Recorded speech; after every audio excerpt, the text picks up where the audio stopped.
Akan dibikin terharu oleh Dokter Tirta. Karena aku paling suka tuh jaga IGD sama ICU.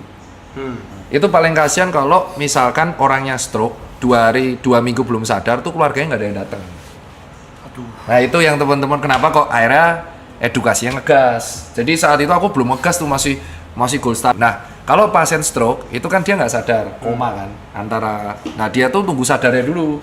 Nah itu biasanya keluarga di luar. Nah tapi kadang ada orang yang anaknya udah di luar negeri, ini di mana tuh nggak pulang, jarang pulang. Jadi ya dia dibiarin sendiri di situ.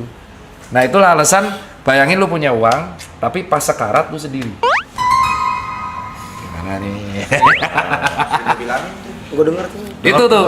Jadi event temenmu itu nanti endingnya temen terbaik, karena tuh aku udah melihat orang sakaratul maut tuh bintangku tuh pokoknya kalau di rumah sakit bintangku 18. Apa itu dok? Jadi artinya aku pernah berhadapan langsung sama 18 pasien sampai sakaratul maut, sampai meninggal, sampai wafat.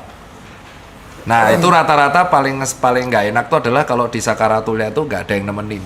Jadi yang nemenin ya kita, dokter dan perawat. Itu alasan kalau aku bilang memang temen tuh berguna, temen baik. Cuman di saat-saat tertentu tuh akhirnya ya ketika wafat mereka datang terus sedih, dikubur, dah ketawa lagi, story lagi. Yang paling kehilangan tuh keluarga. Nah kalau kau nggak punya keluarga itu yang repot. Orang story sih gue tonjok aja. Gue orang pertama yang gue orang pertama. Pasti lah, tapi kan harus. Itu sebenarnya nggak ini sih, lebih ke kan si netizen tuh, si follower lu kan pengen bisa nggak kasih kan, kita udah sumuran tuh alasan kenapa kok akhirnya aku edukasi yang ngegas, karena di ICU itu banyak orang yang akhirnya orang tua itu anaknya disuruh pulang aja nggak mau untuk pas jadi sekarat tuh, ke sekarat bener-bener sakaratul. Biasa kalau sakaratul dokter tuh akan memberitahu keluarga kayak ini dalam kondisi seperti ini keluarga bisa ngumpul kak. Nah keluarganya itu susah buat ngumpul. Jadi pas sudah wafat saat-saat terakhir keluarga baru datang. Wah udah itu, itu nggak sekali 2 kali gitu. Jadi ya itu akhirnya ngegasnya tuh minimal apa namanya kalau dengan olahraga atau dengan itu setidaknya gaya hidupnya diimbangi, jadi punya teman baik atau apapun. Jadi kalau kenapa-napa sakaratul tuh saling backup.